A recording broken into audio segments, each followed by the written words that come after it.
welcome to the first segment of the Jill's Legacy AYA initiative that we just launched. We're super excited about it. Jill's Legacy has been in existence for about 5 years now. They're an adult young awareness group that have a huge voice, and we believe in the adolescent young adult voice. And this segment is on the Genomics of Young Lung study, which we are very proud to be a part of. And first off, I'm going to introduce Stephen Young, who's the president of ALCMI, our consortium, our sister organization. Dr. Barbara Gitlitz from USC, and also the lead investigator on the Genomics of Young Lung study. We have Chris Draft here from Team Draft, caregiver and wonderful advocate for lung cancer. We have Sandy Jauregui and Corey Wood and Emily Taylor, both are all three lung cancer survivors and proud to be a part of this wonderful study that we're doing. So we're extremely excited about talking about this study tonight. We're extremely excited to talk about what the young adult voice is doing and the impact that they're making on lung cancer awareness, one bigger than they can ever imagine. But first off, I have to give a shout out because it's probably almost her bedtime. Marsala, and she is in Louisiana, right? And her dad, Phil Trahan. Her grandpa is Phil. Her grandpa. Oh, sorry, grandfather is Phil. Andy. Andy is her father. Anyways, this little girl has sat on her sidewalk making what they call, my daughter makes these, and I can't remember what they're called, but they're like the little loop bead bracelets with a white ribbon on it. This little girl has raised over $400 for lung cancer, and so she sent us a check. She also sent us some bracelets that she wanted to make sure that we give to Dr. Gitlitz. Thank you. Here you go. I wanted one. Had you read my mind? I was like, I get one. So, and then also to Sandy and Corey and Embem. There you go. But it just goes to show what a little 9-year-old, she's around 9 years old, Marcella, yeah. can do to raise money and awareness for lung cancer. Mm-hmm. So I don't know, it warms my heart that this little girl can do that. So it feels good that she wanted to share her love with all the way, in California with us. So I'm going to pass this over to Barbara Gitlitz. She's going to explain the study. Stephen's going to explain the partnership that ALCMI has with the foundation and what ALCMI has to do with the study. And then Chris is going to talk about being a caregiver and an advocate, and the girls are going to talk about what it means to them to be a part of this study. And Danielle's pointing the finger at me. No, I'm not pointing the finger. I'm just, do we welcome people that are online? Of course we do. Yeah. I'm usually the one that's online. Yeah. Talking to everybody is so much easier. So, but yeah. Hello, Diane. Hello, probably Phil and Andy and Rick Stefano, and everybody Leslie. who's online. Stefano. Oh, Stefano, who is in England right now, logging in at 1 a.m. So we're extremely happy to have everybody online. I'm also super excited to have two Jill's Legacy members here too, Maggie and Eric. Anna DT, she showed up, yay. They have stuck by our side since day one, and we're extremely excited to have them here. So welcome. Perfect. So with that, oh, yeah. You can come across, they're not on you. So with that, let's, Barbara, let's give it to you. And I'm gonna ask Rocky, can you pull up those slides for us? So that people at home can see them, the slide deck. Genomics. Genomics. Yeah. Genomics. So it's so wonderful to be here.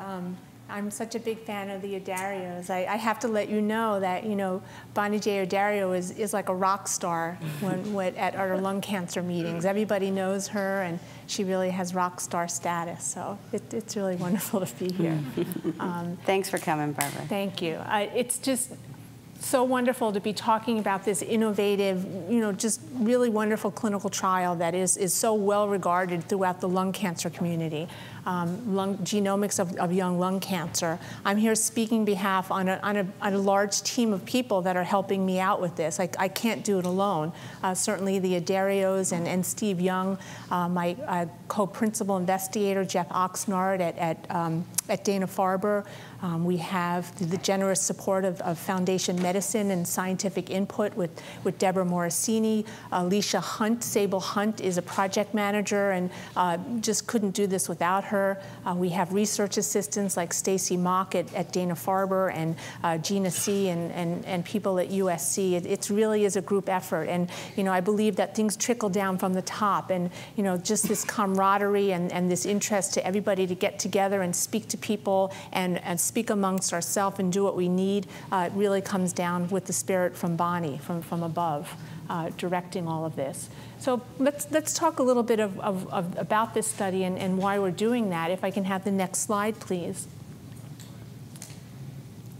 So, Bonnie is a really big believer that there's slices of the pie in lung cancer, meaning lung cancer masquerades as one big disease, but really it's many diseases. And observations that actually my co-investigator at Dana-Farber made at his institution, that some of these driver mutations that we have drugs for, some of them tend to occur in younger people. And he discussed this concept with Bonnie. And at a summit through the Addario Lung Cancer Medical Institute, they put this idea out about doing a clinical trial to study this in real time.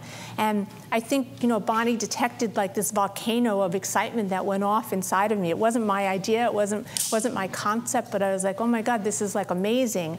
And several weeks later, I got like an email and a call, and they were like, would you like to take the lead on this trial? And I was like, okay, let me think about this. And I was like, okay, 5, 4, 3, 2, yes, please. This would be like amazing.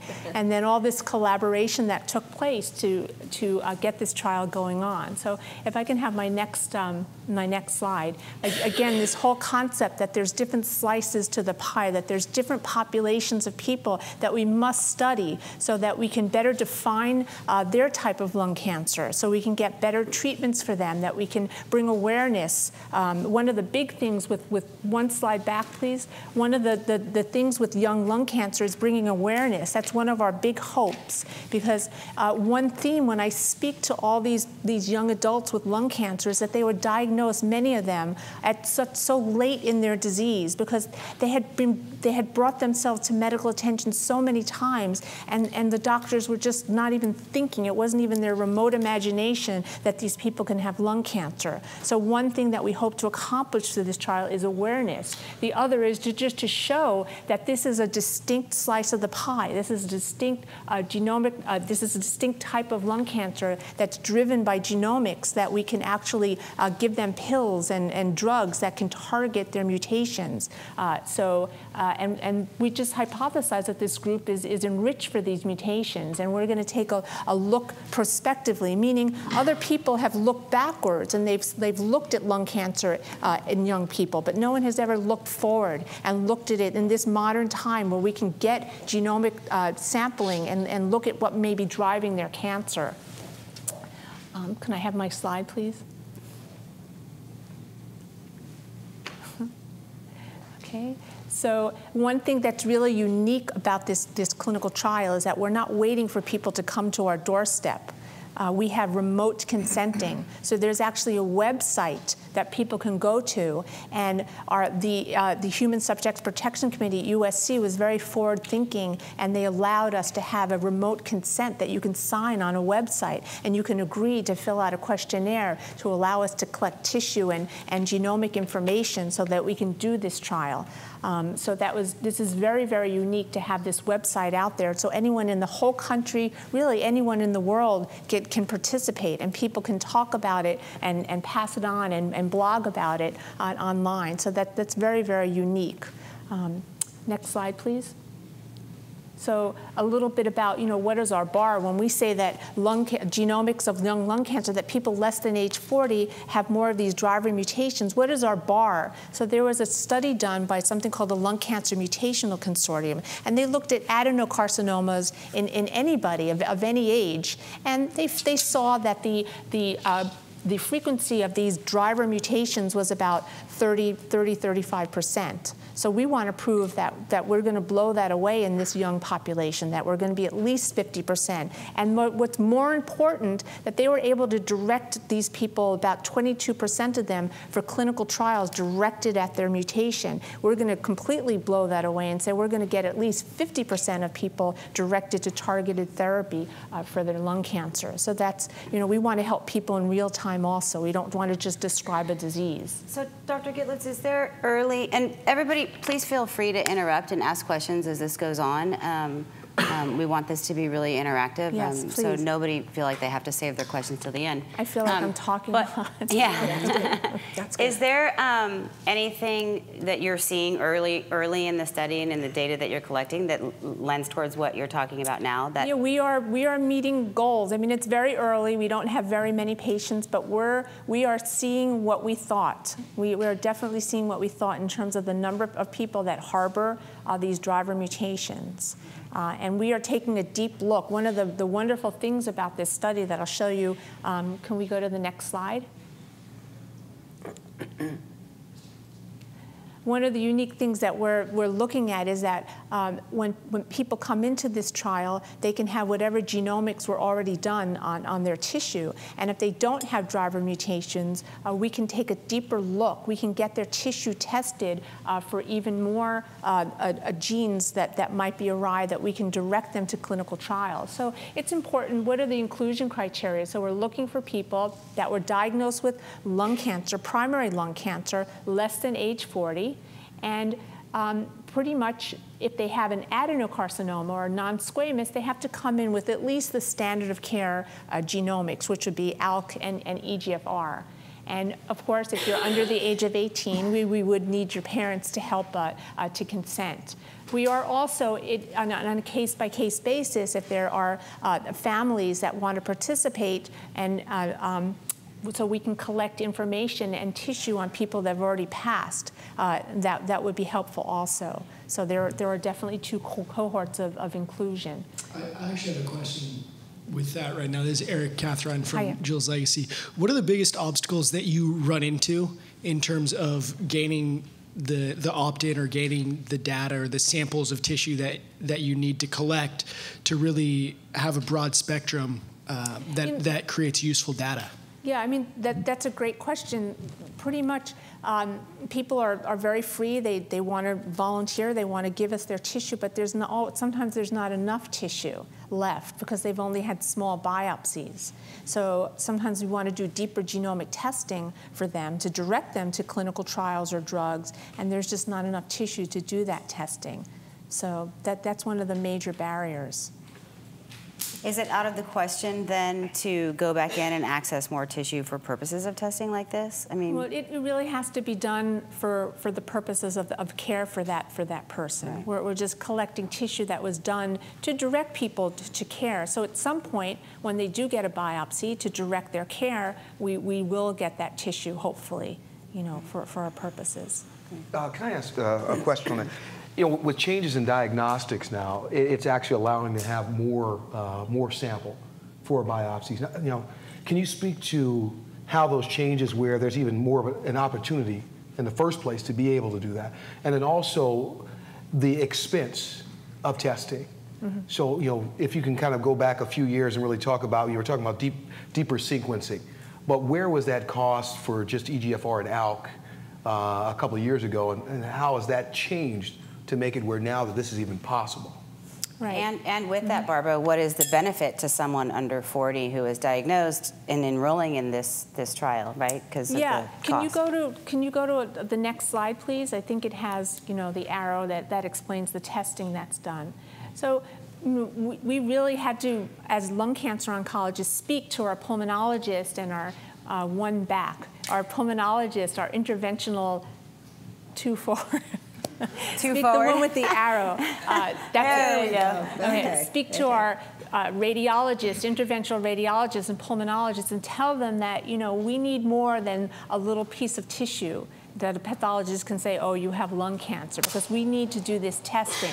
But technology has prevailed. They need less and less tissue, and they can do more and more, and the prices come down and down. It used to be thousands of dollars, to do 1 or 2 genes. Now there's multiple genes on one chip. And as part of the trial, we're also moving into getting genomics from blood, from peripheral blood, something called cell-free DNA, circulating tumor DNA that might be in the peripheral blood. So things are moving on. The cost is getting less. We're getting more and more genes that we can look at in the tumor. So this is, again, I spoke about the generosity of our partner, Foundation Medicine. So if you have signed the consent and you have had some genomic testing and you're not positive for one of what we consider an actionable mutation, you can actually get free of cost, at no cost, a Foundation 1 panel. And we can even go further for something called a Foundation 1 heme panel to do an even deeper look at something called translocations that might be driving people's cancer. So we really, do have a bit of a value proposition for people that come on to this trial, and that would be the clinical genomics that we're able to do for people. And we have a committee that meets and goes over these panels and speaks to that person's physician, their oncologist, to see if we might be able to help get them on a clinical, ferry them to a clinic. We can't put them on a clinical trial, suggest different treatments with the help of their medical oncologists. So we really do want to help people in real time. So Barbara, I have a question building on Chris's question, the costs. So we know that the cost of Foundation 1 panel, the Foundation 1 next generation sequencing panel is approximately $5,500. Mm-hmm. To do just the few point mutations, I think, which what Chris was talking about, EGFR, ALK, and KRAS, in terms of cost and tissue, conserving tissue and getting the most data out of it. Can you make a comment on that? Yeah, I mean, there's just no sense to it anymore. Things have come down. The same tissue that you had to use just to do EGFR mutation, you can do a whole panel of mutations. And for almost the same money, to do a few genes like EGFR and KRAS that you spoke to, you can do a whole panel of genes. And there's been some good, healthy capitalism and competition where companies, can use less and less tissue. You can get more and more genes of interest, and they try to keep the cost down and the turnaround time. One of the major issues is, we send these tests off, and people are waiting for the results to get started on treatment, and that can be, cause tremendous anxiety of this wait. So it's also this drive to cut down that time. And also, speaking to this trial, we are very lucky in the United States. I mean, we do have access to this genomic testing, but we have opened this trial to other areas in the world. We have an investigator site in Italy, in Torino, Dr. Scagliotti and Dr. Novello, because even in Europe, in parts of Europe, this type of genomic testing is just not possible unless people pay for it out of their pocket. So, we're really happy to be able to expand this trial and offer this type of testing to people in other parts of the world. And Barbara, there are patients in California that can't get this testing done, correct? Mm-hmm. Sure. Mm-hmm. So, one of the sites at University of Southern California, Keck School of Medicine, we have Los Angeles County, and that serves an indigent population. And, it's just wonderful when we're able to get this type of testing. They just don't have the budget to do this type of testing for people. No. Good point. She's going to ask you a question. Now, when you're saying that type of testing, are you saying the deeper sequencing, or are you talking about EGFR and ALK testing? The whole banana. So, when you have a metastatic adenocarcinoma, because the standard of care in the United States is to get at least EGFR and ALK. But there are so many other possible driver mutations, certainly mutations that can lead people to clinical trials or different drugs. So we're talking about many mutations. I mean, the Foundation 1 panel is at least 300 genes. The Foundation 1 heme adds maybe a couple hundred more that we're looking at. So. And Barbara, are we skipping ahead if we talk about when a patient presents without a marker? Are we skipping ahead, or are you going to answer that? Well, if I can get that arrow back, I think that's okay. Before we go there, though, Aditi had a question. Yes, so, there are a few questions. Yeah. So So I was just wondering why choose the heme panel over whole exome or whole genome sequencing? And then for your blood markers, looking at cell-free DNA, it's a valuable, I guess, surrogate marker. So are you looking at exosomal properties or circulating tumor cells since you're getting blood, it sounds like? So the Foundation Heme panel only comes after we've done Foundation 1. And the only people that get those panels are people that don't have, we've set forth 7 mutations based on the Lung Cancer Mutational Consortium. So it would be for the rearrangements ALK, a ROS, we have EGFR, KRAS, BRAF, another rearrangement is RET, and I'm leaving something out. But if people don't have one of those rearrangements or mutations, they do get a Foundation 1 panel. So you talked about whole exome sequencing. That would be our research genomics. So if there's the most important thing are to help people now while they're still alive and with us. So we prioritize clinical genomics. That would be the Foundation 1 and the Foundation Heme. If there's any tissue left, it goes to Dana-Farber for very deep a genomic testing, but that's research. So I know that at MGH, standard of care is when people come in, they get snapshot genotyping, and that covers up to 200 right off the bat for lung cancer, brain cancers, breast cancers. I know that Dana-Farber also works closely with them, so why choose just the 7 from the consortium? Why choose what? I'm sorry. Those first 7 that are clinically relevant. Well, we had to set our bar somewhere, for statistics. And, the Lung Cancer Mutational Consortium, they looked at, over like 1,000 specimens and adenocarcinomas to define a genomics. So we had to set our bar somewhere. But like I said, we're doing more deeper genomics to uncover things for people to use now and also for research. Right. Well, it's really exciting either way. And with respect to the blood, are you looking at other things as well, or is that sort of shunted off on the research side? That's also just research. So the only thing that we can share with patients and their physicians would be the clinical research, the Foundation 1 panel, the Foundation Heme panel. Other things is purely research. And right now, when people progress and we collect some blood for cell-free DNA, that's also research at this time. And I do agree that there are institutions that do a fabulous job, with great genomic panels, but it gets very sketchy and in between all over the country, all over the world. So not everybody does. I mean, right in Los Angeles, we have doctors that are just getting one gene, testing for one gene. So, we want to make this broadly applicable. We want to help as many people as we can. But to your question, ALCMI and Dr. Gitlitz separately outside of ALCMI are collaborating with a number of companies that are looking at blood-based diagnostics.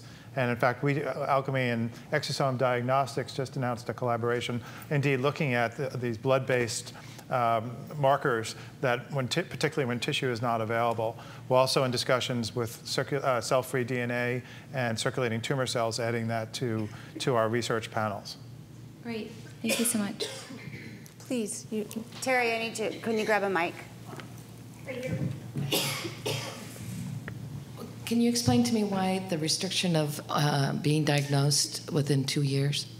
Great. That's a great question. It's just again, the population that we're studying. So, I think it's a different type of cancer, and that's another slice of the pie. People that are really long-term survivors, that they have their cancer, it's metastatic, because that's only for metastatic people, and they're just living, 3, 5, 10 years. I think that's kind of a different slice of the pie. But we always, I'm glad you picked that up. It's always kind of like, should we take that away? Yes, no. We always have these internal conversations about that. So you did pick up on an interesting point. Even if somebody was diagnosed 5 years ago but does have the ROS1 gene, you don't think that would help your statistics? I mean, we would just, collect that information, but for the trial, we do have that restriction. Okay. So, and it's only for people with metastatic disease, that they're diagnosed with metastatic disease greater than 2 years ago. I have a question to that, Barbara. So does that include the sort of what in my head I call like ARM2 and what goes into Dana-Farber, the 2-year? No, they're just not eligible. They're at all for either part. Okay. I mean, any clinical trial, you have to have, design it and define your population, and that's where when you're first developing the protocol, it's back and forth, and include these people, don't include these people. It's how you define your population. Right. And there was a similar debate on the age cutoff of 40. It's not because we're discriminating against so-called old lung cancer. I'm old, so I can say that. It's really to have a clear statistical difference between the populations. And the findings from this study, Barbara, what can you discuss what the findings will have impact for across all age groups? Well, again, across all age groups, but also, we just have to, dump this nihilism that, it's only older people that have smoked all their life. I mean, lung cancer is diagnosed at every age, unfortunately, and regardless of smoking status. Again, filling in the slice of a pie, learning more about the biology of lung cancer in a group of people that don't usually have the smoking history, the exposure history, and like what is driving their cancer, and is it applicable to other populations? And Barbara, to speak to the slice of the pie, if you look at the pie and it's this round circle and it says, this portion of lung cancer patients have KRAS and these have this, that, and all these other markers. What we need to do at some point in time, and where we hope lung cancer is going to go, is to fill in that whole pie. And there's going to be smaller slices of smaller populations of people with lung cancer. And once we fill in that pie, and we want several pieces of this pie, by the way, you will know exactly what drugs to give those different populations. Exactly. So it's not trial and error anymore. It's very laser-focused treatment for these people upon diagnosis. Yeah. And, we may define a slice within a slice, because we're definitely seeing the people with metastatic adenocarcinoma with these drivers like ALK and ROS1 and EGFR, and then we're seeing people that have had no exposures in their life, they've never smoked in their life, and they have zero. They don't have any genomic alterations, or they have very obscure genomic alterations. So we may be finding a slice within the slice. Right. And Barbara, part of this study is not just to understand the disease, but is also to encourage biopharmaceutical companies to target these mutations, correct? Sure, yeah. So it's all about therapies in the end. It's all about therapy. You can define a population of people, then you're defining what specific drugs are giving to those people, what's the next set of drugs for those people, what is the ongoing research questions for that population of people, and I hope we encourage other researchers to discover other slices of the pie. They see our research and they're like, wow, maybe we should study X, Y, and Z, and come up with research on that. So we hope to spur other research. So I have another question, Barbara. So I'm trying to think how to format this. So is this something like, let's assume through this study or something similar to it, the Genomics of Young Lung 2 or whatever, that we did find a piece of that pie, and it was a new marker, and we did find a drug for it, and hooray, that's a huge win, right?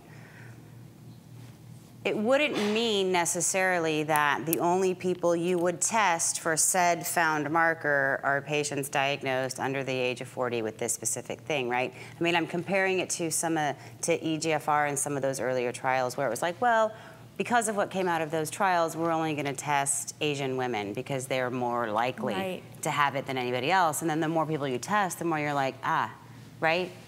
Yeah, one thing we don't want to do is make people profile. Right. That would be a backfire on us if we start, we're only going to test these genes from the tumor in young people. Right. That would certainly backfire. I mean, don't guess test. I mean, that's the Addarios. Exactly. And we are definitely encouraging, part of this is to defeat nihilism and to encourage testing and not just stop at 2 or 3 genes, but to take a deeper look, because it might influence someone to go on a clinical trial or get a drug that was was already approved for another cancer, but they had that same gene. For example, people don't think of BRAF. That's the gene, they have all these drugs for melanoma, dabrafenib and trametinib, but that exists in lung cancer. HER2 mutations exist in lung cancer. If you don't look for it, you're not going to find it. And there are clinical trials. You don't even have to treat people off of trials. There are clinical trials looking for BRAF mutation positive lung cancer, HER2 positive lung cancer, et cetera. And if you're not looking, you won't find it. I just think it's important to note, because I know that, when we first launched Genomics and we had, sort of reached out to some of the people who were diagnosed under that ultimately didn't qualify either for the Foundation One, portion of it and or the research arm at Dana-Farber, there was some disappointment. And I think there was also some misunderstanding out in the lung cancer community in general as to why we were doing this. And now does it mean that we only care about people who resemble these three sitting on the couch, right? And not the greater population. So I just wanted to thank you, because I just wanted to make it clear that this is about a bigger. Well, it's about making it personal. Oh, yeah. Right? Sure. And lung cancer is a very, very complicated cancer, probably one of the most complicated cancers there's out there. Many mutations, and mutations mutate, and mutations mutate, and they keep mutating, and it's crazy. And really, ultimately, I think what we're talking about is chronically managed lung cancer, where you're on this cocktail at this point in time, and then another cocktail down the road. But it's personal. It's really, really personal. So what we learn here will be coupled with what other people are learning in other areas, and it all starts to really make sense. But it's very unique, and we're very unique. Much like our fingerprints, there is no one out there with the exact same kind of lung cancer that Emily has, or Corey has, or Sandy has. Each one of them is very unique. And that goes for what cancer Neil has. Where's Neil? Is he, there you are, Neil. We're all very different, very unique, and we're all going to eventually have a cocktail that works for us. This will work to extend it, like your program for centers of excellence, where you're going outside of academic institution. It's no longer just preaching to the choir, to set bars, set standards of care in the community. So there is not therapeutic nihilism, oh, you're 70, I'm not going to send your tissue for testing, to set bars of excellence that, we have standards of care for everybody with lung cancer. And we have to find what's driving their cancer. Right. And if there's nothing specific driving it, then maybe they should go on immunotherapy. That, there's something for everybody. There has to be hope. Right. I just wanted to add to that, so when I was diagnosed, I didn't have any genetic markers, and we did foundation medicine, and nothing came up. So I think that's one of the reasons that I want to participate in this study and have participated, because, just as, someone else's research participating in a clinical trial found, the ROS1 or ALK or EGFR, and that's helping patients regardless of age. It's helping patients our age, and it's helping patients that are older. I think that, I hope, my hope is that, and I think yours as well, that this study will be studying young people, but it will benefit all patients of lung cancer. And if we did find something, everybody should be tested for it, not just young people. So I think that that's an important distinction that I've been asked a lot of times, well, is this only going to be beneficial for young people? No, it's the goal is to have it be beneficial for everyone. But like you said, you have to cut it off at some point. Yeah, I mean, we can't be everything to everybody. We try, and we'd love to, but just this message, what happens if we do get the results from your foundation heme, and you do have something that no one, thought that you had, and just encouraging people to test more deeply. If we can get that message out, that look, the first look showed nothing, and we looked deeper, and look what we found. Just to show those types of results will, be very encouraging for anybody of any age. There's a couple of questions coming from online. One is that we talked a little bit, or you talked a little bit about finding, common mutations, whether it's EGFR, ALK, ROS. What about KRAS? Is KRAS just as prevalent in early data, I guess, in young patients as it is? Well, I'm not seeing that much. We've just started this trial. Yeah. We went online in July, but Yeah. in the samples that I have, no. KRAS does tend to be in smokers, occur in smoking, people with adenocarcinomas that have smoked. Okay. And that's definitely, its own slice of the pie. There's no question about that, for people to read. And people are deeply researching KRAS mutant lung cancer. And the next, I think, is just a comment. Kudos to ALCF advocates everywhere for this series. With this, the facts, stats, and priorities quoted in awareness remarkably consistent. I'm not sure if that's Andrea or Andrea. Okay. With so many voices, one would expect more misstatements, garbling of the message, working at cross purposes. I get it now. Sorry, I should have read the whole thing through to whoever said that. Yeah, no, I wasn't calling you out. So thank you. And then the last question is HER2. Is it tested in the Foundation 1 panel, or does that have to be? Yes. There you go. Okay. Yes, and it's tested, in many institutional panels and proprietary companies. It's tested in many panels, but many doctors aren't looking. They're just looking for, a couple of genes. They just check the box, EGFR and ALK, and, we have to show that they have to test deeper. If HER2 is found, just to stay on this for a second, Corey, can you get off-label, or, so I guess it wouldn't be off-label, it would be... So again, right? My message about HER2's for breast cancer. Can you use HER2 drugs on a lung cancer patient without? I know it's disease. I don't know what you call it. Without going into a trial is my point. Can you add it to the cocktail? So again, it is off-label use. Yeah, it's generic. No, you're right. Yeah. Off-label. Yeah. So I lost my thought. Anyway, yeah, me too. Sorry. So if we find someone that's HER2, has a HER2 mutation, for example, we don't put them on trial unless I have the trial at my institution. Right. We actually do have a trial looking for HER2 mutations, but we will speak to the participants, speak to their physicians, let them know that they have this mutation. They get the Foundation Medicine report that talks about clinical trials, and we ask them to consider that.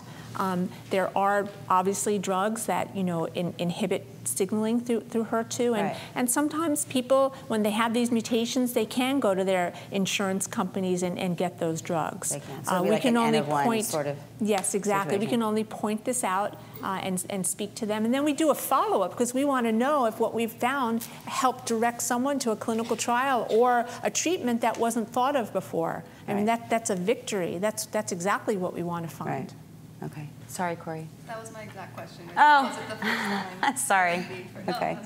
Okay. And back to that comment, we're now seeing pharmaceutical drug trials that are triggering, if you will, on the mutation. As opposed, do you want to comment on that for a moment? Well, for example, the trial that we have at USC is looking just for HER2-driven cancers, people that get genomic testing and they have a HER2 aberration, be it a point mutation or overexpression, and it doesn't specify the cancer, which is how it should be, just kind of looking for a molecular target for a drug.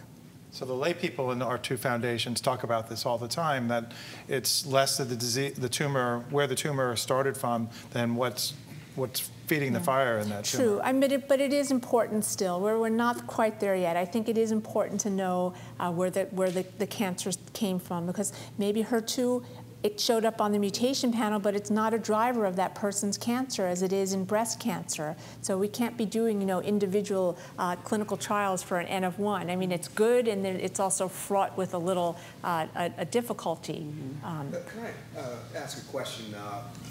My wife actually ended up being identified as a HER2 mutation about a month before she passed away, and it's information I can hold on to, and really speak to, and that was basically in 2011 that spoke to where our oncologist was, and making sure as a part of the Lung Cancer Mutation Consortium, making sure that even happened to get that deep to find that HER2 mutation.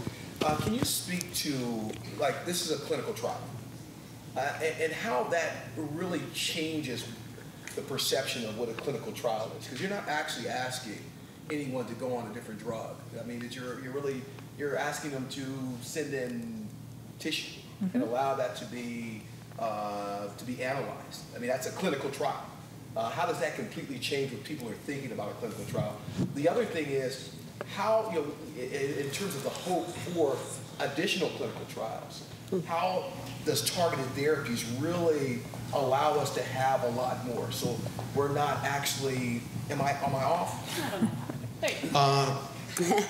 So the idea of targeted therapies, how does that help increase the number of clinical trials and also, increase participation because of being able to identify that slice of the pie?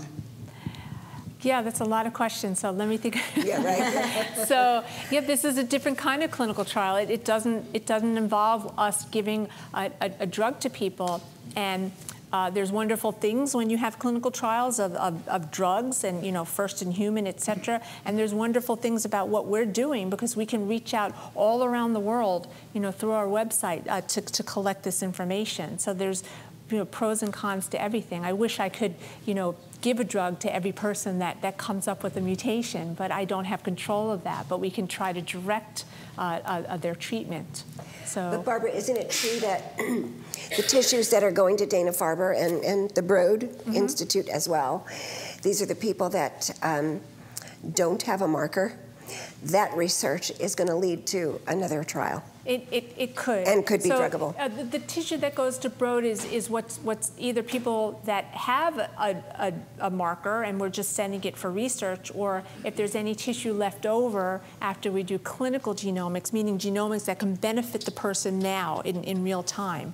And we may not have results right now, but in the future, certainly that might uncover something very interesting, and it can lead to other trials. Right. And I wasn't saying, just that it has to be something that there's a targeted drug. I was just saying that in changing the perception of a clinical trial, that this is now a clinical trial. So in terms of somebody being scared of, and how do we increase the number of clinical trials, that some are going to increase our knowledge that helps for something more in the future.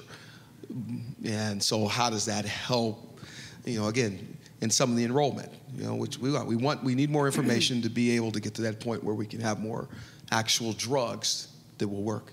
But without the information, we can't get there. Right. So, this is one way to capture the frequency of mutations out there, just to show that there are a lot of people that have these driver mutations, that's one outcome of our trial. More than were originally thought. 100%. That's our whole statistical goal. The whole thing. Yeah. To show more than people ever thought. That's the bigger piece of the pie. So Barbara, when you and your fellow investigators designed the study, you created two arms coming in. Patients that are alive today, and we've already talked about that flow, but there's also a possibility of testing the tumor on patients that are no longer with us. Do you want to talk about why that's important?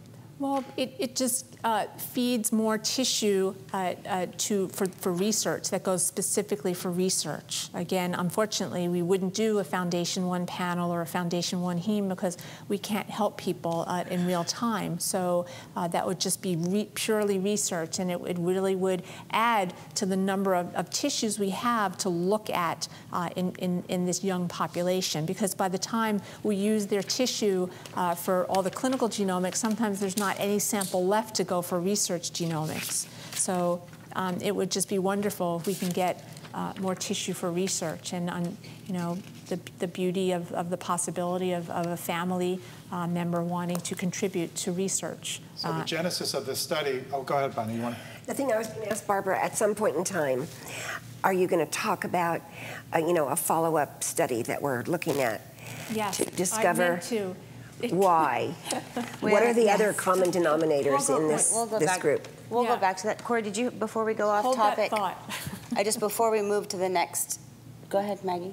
Oh, great. Okay. I just thought that would be really helpful considering most of this audience is streaming right now. If you could talk more about the online component and what that means for remote collections, but also sharing of trial information, whether that's telling people about the trial and to join, or if that's within the trial, sharing any personal information and connecting with other people, and just what that looks like. Sure. So, we have this website, and people can consent remotely. They can share the website. They can look, send it to people. They can blog about it. And the website really is just descriptive. It tells about the trial, but there is a place to click to participate where they can sign the consent form. And then we can, collect personal health information on people, but we can't share that. We can't share that information. That wouldn't be okay.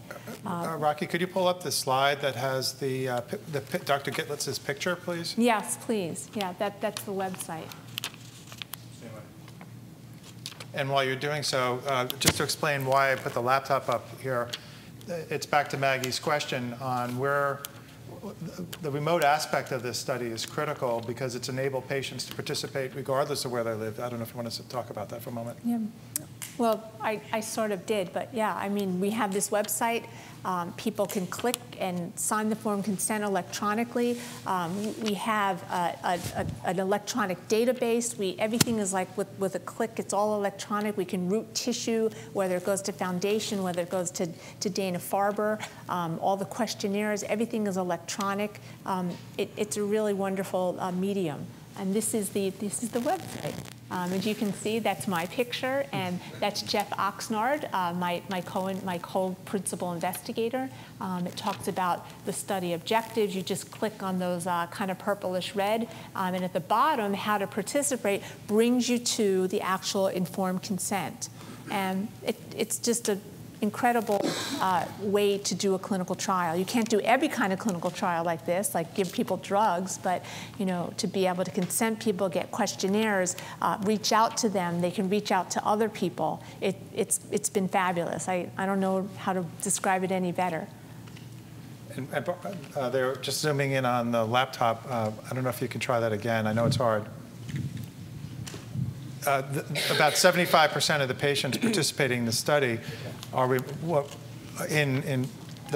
comes up as blue are remote patients. They never have to travel.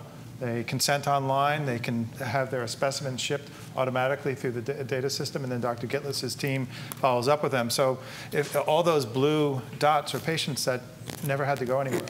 And so it gets back to that concept of studies of N of 1, meaning every patient's own entity, they can participate in this. And we talk about this all the time. Is Bonnie loves to say, give the patient a seat at the table. Well, this is the other paradigm, which is to bring the research to the patients where they are and allow them to participate. And we have patients in not only the United States, but Canada, the United Kingdom, Austria, and elsewhere that are expressed interest in this study, and none of them have to travel. And they all found out, remotely through the website. Again, this is the whole concept of not waiting for people to show up on your doorstep, to be able to reach out using the World Wide Web and social media to get people to participate. And the patients are directing their tissue to where the study they want it to be in, rather than joining a trial that everyone else is in charge and you're just kind of waiting for something to happen. You actually have something to say about where this priceless gold mine goes. So somebody online wants to know if this study is looking at the possible role of HPV, other viruses, or hormones. That might be a slice in the slice. So, and that will also bring me to the next wave of studies. So it's kind of a study within our study, just something that we're looking for. It's completely research, but we will, especially if people get a Foundation, any of the Foundation 1 testing, we'll be able to look whether human papillomavirus might play a role in young lung cancer, just by seeing if it's present. It's just very preliminary, crude. Just take a look at this, possibility in our clinical trial. So again, this clinical trial can just show us what we can. Really, the genomics, and there's a short questionnaire about, do you smoke, do you have a family history, et cetera. So it's not telling us anything about the possible why people get lung cancer, and that's what HPV, maybe that is a driver of young lung cancer as opposed to tobacco. So the next wave of study we're hoping to do is more of an epidemiological biologic study. That's a much more complicated, and this is a perfect media because you need thousands of patients. You need epidemiologists. You have to develop questionnaires about, their exposures, what they eat, when they started menstruating, how much exercise they do, did they take birth control pills. That all sounds like female things, but there's other male things, just to get a clue, a signal that something might be causing lung cancer in people that are so young, don't really have great exposures to carcinogens, and have usually, the vast majority have never smoked. And then the next trial after that, if we ever get a signal from that, would be something called a case control trial, where you follow people and you match them, someone who got lung cancer and not got lung cancer, and you look at their exposures. I'm not an epidemiologist, but something along those lines. So yes, this trial will give rise to another trial, So it's definitely going to mushroom. But quickly, you're not going to, we want to do this quickly. Back to Maggie's question, by having a remote access platform, we got out of the starting gate so rapidly with this study through the partnership with between the two foundations, the Bonnie J. Addario Lung Cancer Foundation and ALCMI. And the nothing not to be said also understated is the social media blogging, et cetera, of all the patients out there. There's nobody more connected than the under 40-year-olds. That's right. I'm not under 40 anymore, sad to say, but I'm connected. Go ahead. I'm sorry. Please, Corey. Corey has a, if a participant in the study develops a resistance and they need a new drug and they want to have a new testing, could that be a part of the study, or would you advise that participant go get your own test? This is not. So, we launched our study in July, and we've already amended the study. We're learning as we go. And what we want to do is that if someone does have a driver mutation and they get a drug for that driver mutation, and when they progress, we also want, if they get a biopsy for clinical purposes, we also want to test their tumors for resistance mutation using one of the foundation panels, and also correlate that with cell-free DNA, from the blood. If we can correlate them and find the same resistance mutation, because, eventually it would be wonderful if we don't have to get tissue anymore, if we can just, find all these mutations in the blood with the technology that we have to find, to use the cell-free DNA. If I may ask you, doctor, and also the three ladies who are here and are under 40, what and how can we, who are the older group, how can we help? How can we move it along faster? What can we do to say, hey, we want to participate in this? Whether it helps us sometime in the future is not the correct answer. It's what can we do to help you so that it gets taken care of, and so that some other generation behind you will ask, what is lung cancer? We'll hear that and go, oh, I don't know. They won't know what it is. So what do we do to help them get there? Well, I think people older than 40 are also on social media and blog and are on Facebook and, in support groups and, just getting the word out about the trial. I mean, all we can do is put up the website and, and hope that people will find it. That they'll research, especially if they're young, they'll research Google or something, and this will come up. But if we have other advocates, anybody that can find these people and get the word out and direct them to the website. Oh, sorry, we keep doing that I at the know. same time. Just let me just throw this one comment out for Neil. One of the things you can do, and this is really, really important, like the over 40 people, the under 40 people are being misdiagnosed. When they become symptomatic and they're coughing and doing all of these crazy things, most often the physicians lung cancer isn't even on their radar. So they're prescribing antibiotics and they're prescribing all different kinds of things. So awareness that this even exists is huge. So they, like all of the other subgroups of lung cancer, will get diagnosed quicker and get on the right drugs at the right time faster, faster, faster. Well, and that's one of the things I was going to say too. I mean, the next time you meet with your oncologist, and I happen to know your oncologist knows about it, but for anybody out there or anybody in the room whose oncologist may not, ask them if they do have young lung patients that they're working with under 40 and tell them, hey, because if you do, there's this great study, you know, that you should be directing them to.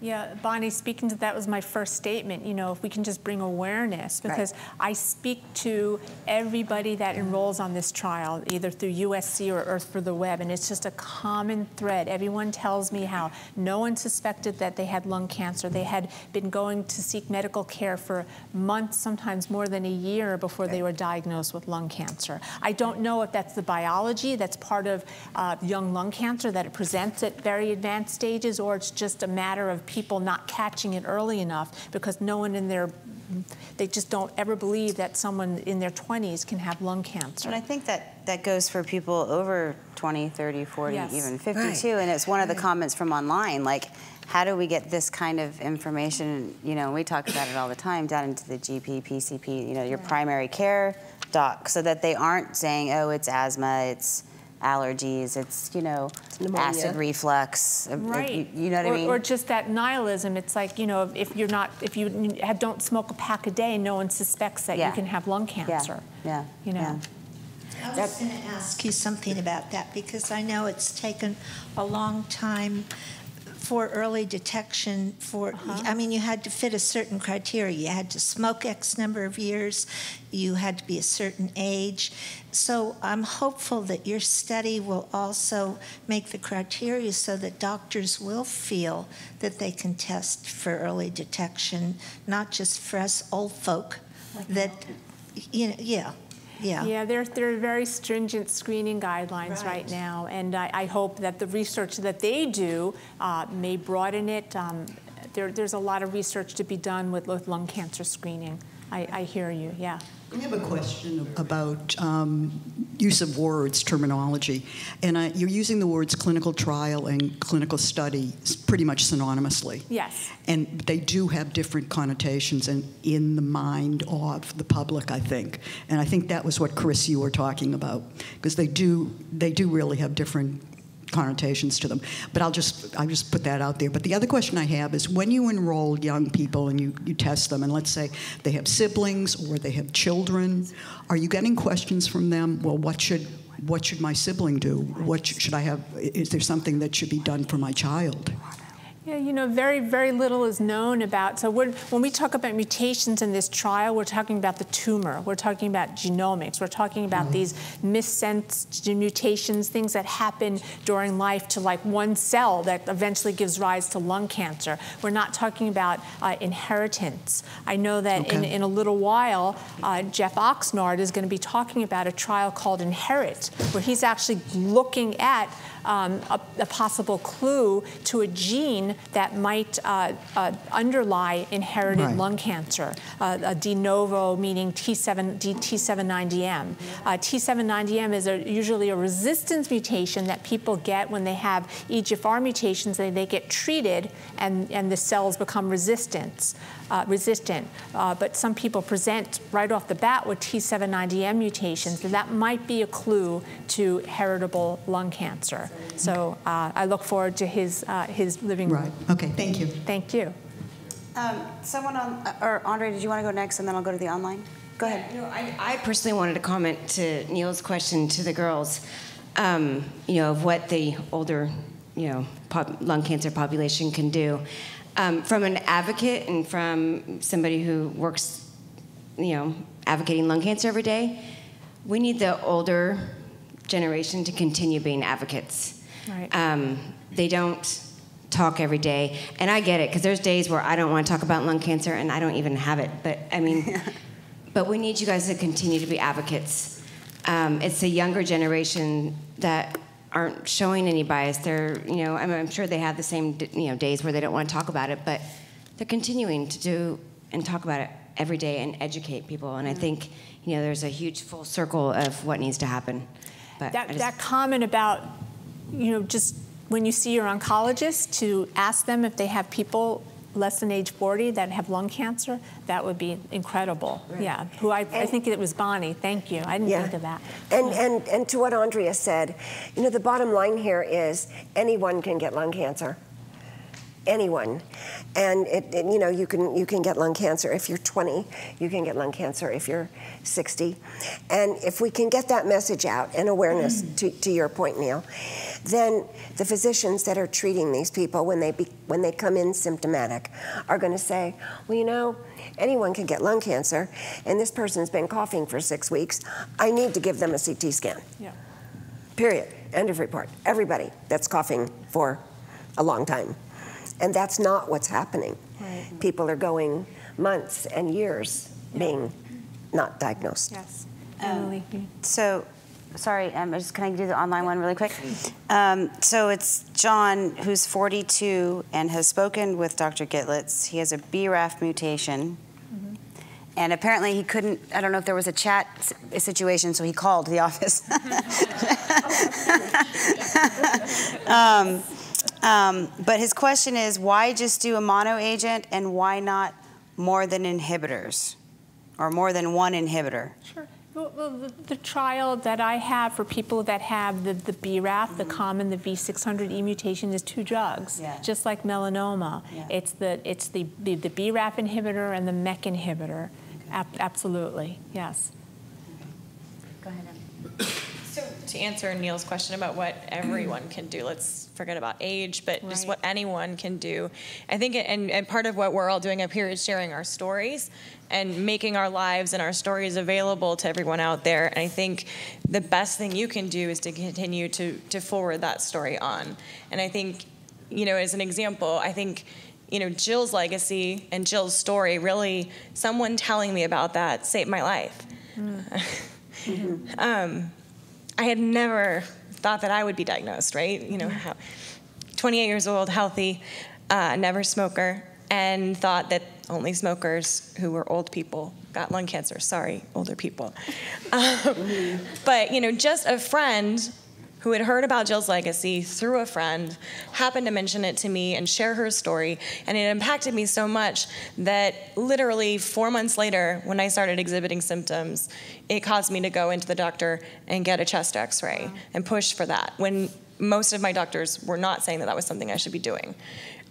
So, you know, just sharing that story, you know, hopefully it makes a big impact, but it might make an impact on just one patient. And that, you know, could be, you know, my story could be their story. So I think just continuing to share stories so that people have that in the back of their mind that lung cancer can happen to anyone who has lungs. So that's right. Thank you for that question. And in fact, the genesis of the story inspired Bonnie. Do you want to say something about Jill? No. Oh, well, obviously, Jill. Jill came to us 5 years ago. In fact, it was in 2010. And we thought it was a one-off. And we sent her tissue all over the world. I was reading some emails from her yesterday, and we literally sent her tissue to Giorgio and Raphael Rosell, and her too came up. One of the doctors said, put her on erlotinib now. You know, even though she doesn't have the EGFR mutation, it's going to work for her. But we thought it was a one-off. And then there was another, and another, and another. And we're thinking, you know, something's happening here. And I think that's something we can see because our patient population really is around the world. And most of the institutions only see the patients they're seeing. And we might see something before someone else sees it. So we saw it. And we started working on this 2 years ago. And it's not easy getting something like this done. So I actually think that's sort of a perfect segue into to our group on the couch.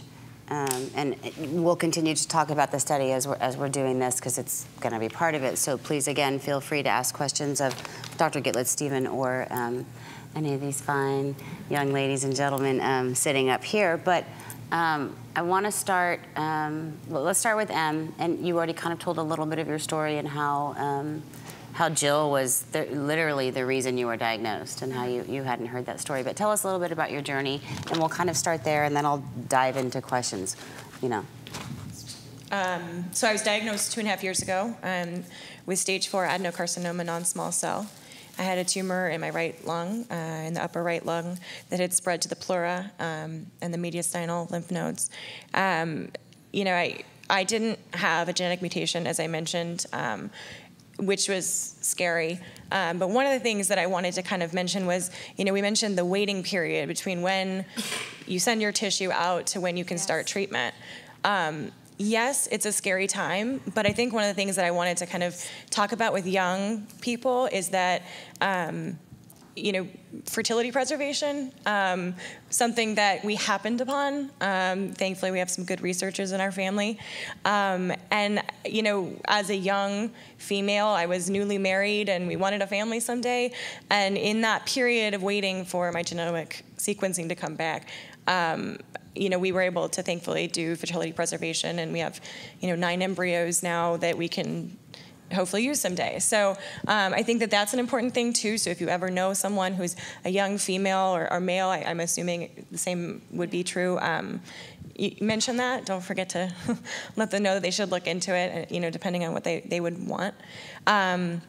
So we did that. I had chemotherapy and was fortunate to have a reaction to traditional chemotherapy and had surgery to remove my entire right lung in February of 2013, just past the 2-year mark on that, and then radiation afterwards to that kind of whole cavity area that was left. So I'm 2 years out from that.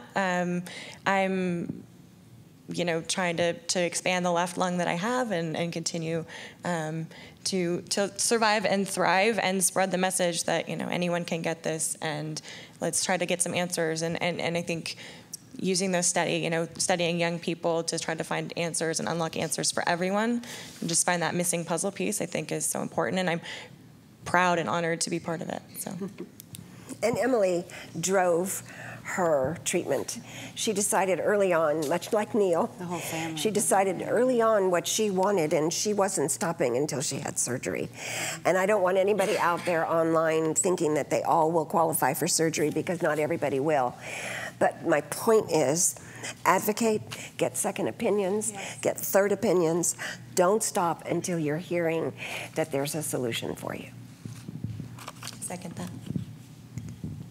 I'm Corey. Kind of a unique story. I only ever had one symptom, and it started about a year ago, last February, and it was just a flash in my right eye. And luckily, my eye doctor was extremely cautious and said, let's get a full body scan and rule out the worst. And so after monitoring this bump, less than 1 millimeter bump behind my eye, I had a full body scan, and it came back with stage 4 lung cancer. So I still have yet to write him a thank you card. He's in San Francisco. But I had my needle biopsy submitted for molecular testing with Quest Diagnostics. Came back, it was only enough tissue for 2. So it came back negative for EGFR and ALK, the 2 popular ones. And at that point, I'd done enough research where I knew that was I needed a targeted therapy to complete my story. And that was almost harder than the diagnosis in some ways, was hearing I was negative for those 2 mutations. And I thought that was it, and I, you know, do chemotherapy, wasn't sure if that was gonna go. But my oncologist is actually a community hospital too. Most people are surprised by this. He decided we were gonna perform surgery, remove about 2-centimeter nodule, and submit it to Foundation Medicine for a complete Foundation 1 genomic profiling. And that's when we found the ROS1 mutation. So I'm Ned right now. I'm on Xalkori or crizotinib. And I was thinking about it earlier, Lisa, she's probably watching, commented about how there's so many ROS1s. It's a rare mutation, yet there's so many ROS1s in this study. I don't know if you're finding that, but I thought that kind of, just thinking about it today, it's like interesting. It's very interesting. I mean, it's too early to talk about data, but you know, the secret things. But yes, we are finding a much higher incidence of ROS1 in this population than the general population. It's like 1%. So we're finding higher than 1% for sure in our genomics of young lung population so far. And in the Bay Area, if that makes any difference. There's 5 of us, ROS1 from the Bay Area. More. Just say it. More. And Cal Bears. Yeah. I'm Sandy, and I was actually, March 12th will be my 2-year anniversary from the day I was diagnosed. And when I was first diagnosed, I'd had a cough for a couple of weeks, and my diagnosis was tuberculosis. And I was actually in isolation for like 5 or 6 days in the hospital, and my sputum test came back negative, and then at that point, that's when they started looking into other diseases. And sure enough, it was non-small cell lung cancer at the time of diagnosis, stage 4 lung cancer with mets to my spine. And had genetic sequencing at that time. But coincidentally, like 2 weeks before my diagnosis, I had just run a half marathon, and I was living on life, wonderfully, just with this annoying cough. But so I started treatment with crizotinib, Stalcori, and I've been on it since. I was actually on a trial at USC with Dr. Gitlitz on a heat shock protein, and I was on that study for about 6 or 7 months.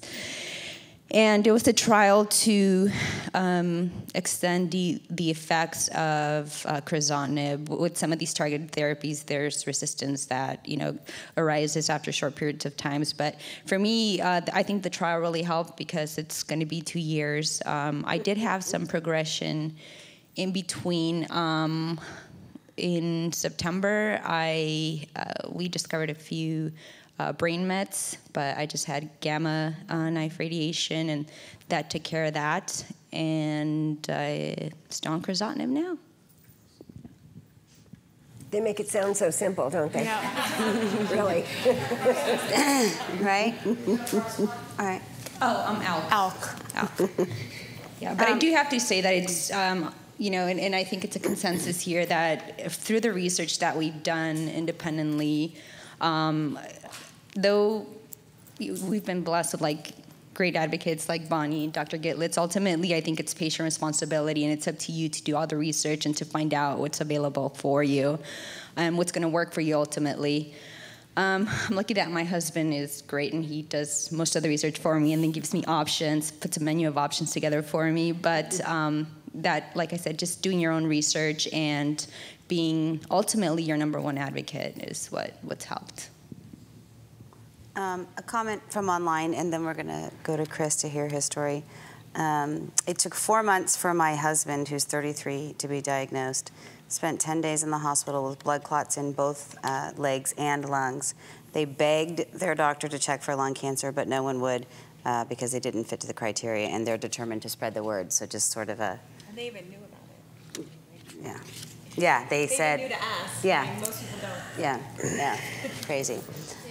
Just to that, my sister actually, her GP recently, she went in and just because of our family history was telling her about it, and her response was, I think you know more about lung cancer than I do, and as a patient, that's what you need to do. You need to be your own advocate and just push. If you feel like you need something, you need to let your doctor know, and hopefully someday soon we can get the word out more to the GPs so that we're not waiting too long. But she had to really go in and say, here's everything I know, and the doctor was kind of like, wow, yeah, I don't know about all that. That's a good point. We talk about, medical oncologists that are not testing deeply with genomics, but, how do we get the word out to primary care doctors that are, I don't diagnose anything in terms of people come to me already diagnosed with cancer. How do we get the word out? And then again, what this trial is, again, it's not everything for everybody, but when people hear about young cancer in the young, I mean, it gets spread far and wide, and it turns light bulbs on for people that are general doctors, oncologists, lay people, everybody. So I think that's one of the beauties of this trial also. Yeah, the study's gotten extraordinary press attention, relatively speaking. Yeah. And Sandy is bilingual, and she did a wonderful interview in Spanish Spanish with a national Spanish speaking. I mean, there's a list this long for press on this study versus typically what lung cancer gets, and it's because of three young women sitting on the table around the world that are developing this disease, and people just say this is just not fair. Right. And it's really impacting the press and getting attention. And yeah. So, you know, just picking this population just brings tremendous press and attention and awareness. Yeah.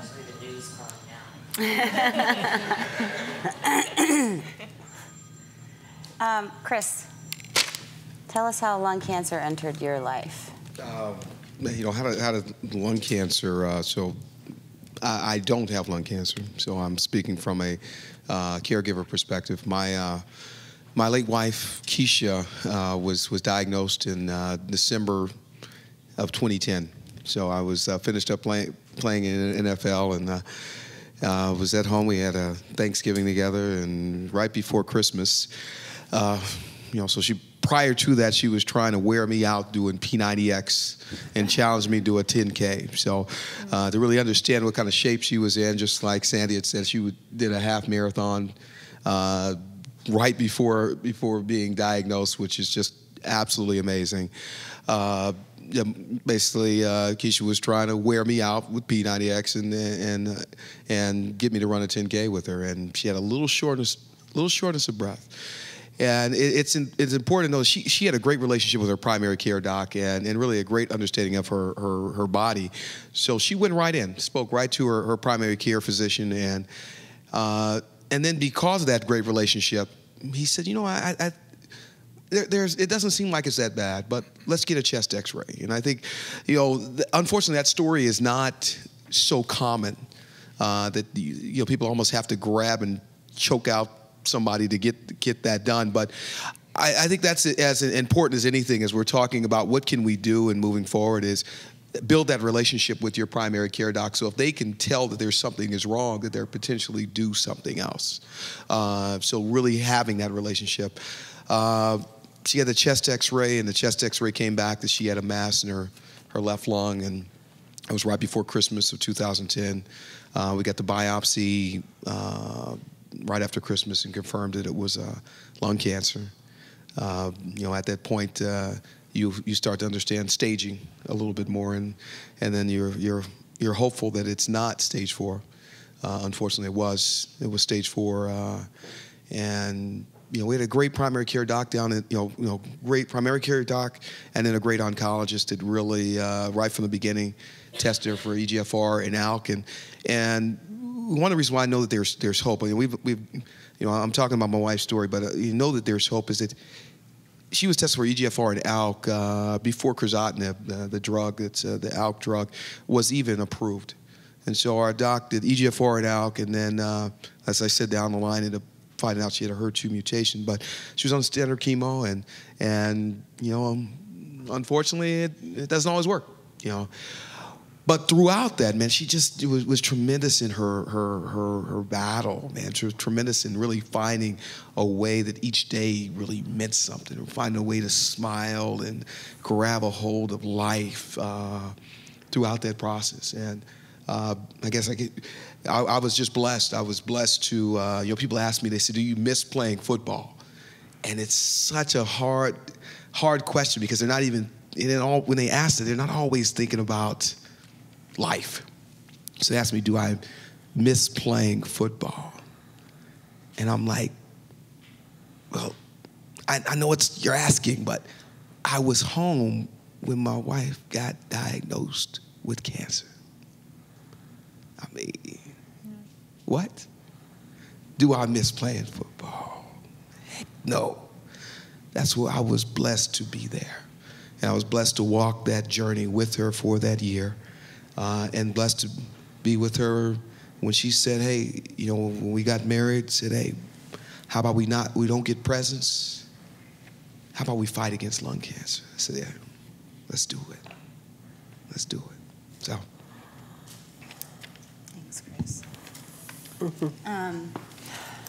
So I want to ask, some of the questions are for all of you, all 4 of you. Perfect timing, Em.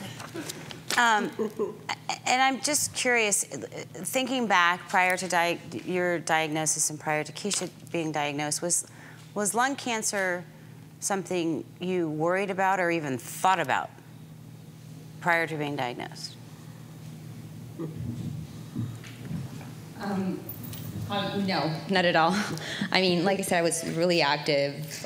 Even when I was in the hospital, I was told that, that it was TB that I had. I was like, okay, well, yeah, I just came back from India, so that kind of makes sense. But it never for a second crossed my mind that, not even when they said, oh, well, your sputums are negative, we're going to have to go in for a biopsy, get some tissue. It never even crossed my mind because I always had this idea of what a lung cancer patient was, or the description of a lung cancer patient. I definitely didn't meet that description at all. So, and I think that's part of the problem. So I don't blame people for not knowing, but that's why it's so important for us to, spread the word and make it known that there is no really definition of what a lung cancer patient is. It could be anybody, and yeah. So that was my experience. Anybody else? Same thing. Yeah, I was a part of the problem before. I pictured a smoking man, like a wheelchair with the oxygen tank right behind him. That's what I thought lung cancer was. Mm-hmm. And I also had this false pretense that I'm in marathon shape, nothing can touch me. I'm just at the top of the world right now. So I did not see it coming. And even when I got the phone call saying, you have adenocarcinoma, I remember saying, great, can you spell it? And wrote it down. I said, okay, I looked it up on Google. I was in San Francisco walking the streets and said, most common form of lung cancer. I was like, that's crazy. But it didn't register, and I put the piece of paper in my purse, and I went to a beer garden with friends. Even when I was diagnosed, I wasn't registering that I could have lung cancer. So that answers that. Yeah. Yeah. I never heard that story. That's awesome. Yeah, I like it. I mean, I thought I had a family history of it. My grandmother had passed away from cancer when my dad was young and had been a smoker. And so as a young child, he thought, and throughout until he's 60-something now, always thought she had lung cancer. We found her death certificate when I was trying to be part of another remote study recently and realized that after all these years, we thought she died of lung cancer, and she actually had died of ovarian cancer or uterine cancer. So it was in my mind because of that. But again, I wasn't going to get it, right? I wasn't a smoker, and I was healthy, and so I was part of the problem as well. I think that was an interesting way of saying that. But yeah, so we didn't know either. I mean, we thought we had a family history of it, so it was in my mind, but not. What about you, Chris? Do you think about it? Yeah, absolutely not. In terms of again, you're kind of going along with your life, and just as the ladies have said, what is the picture of lung cancer? I mean, people have been taught that. This is what they've been taught their whole lives, 30 years, 40 years of what it looks like, and so for that to come out of nowhere, I mean, you really want to understand that anyone can get lung cancer. I mean, I was looking at my wife. There it is. I mean, when you look at the ladies here, I mean, when you say anyone can get lung cancer, I mean, those are words. But when you look, it's just real. It's just real. And so I think what's so important. That's what we've done with Team Draft and our changing the face of lung cancer is really it's difficult to understand that. Like if you tell somebody anybody can get lung cancer, that sounds real good.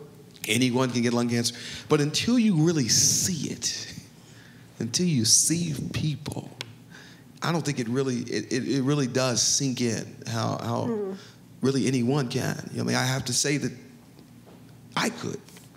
Anyone could. Yeah. Yep. So, with that being said, you guys all sort of answered two questions in one, which was A, were you worried about it, and B, did you have a preconceived notion? Because no, I didn't worry about it, and this is why all came out right at one time. So, because of that, sort of, we're going to kind of semi-switch gears here and talk about the role of the young person, and not to exclude the person over 40, right? But what role do you see all of you playing as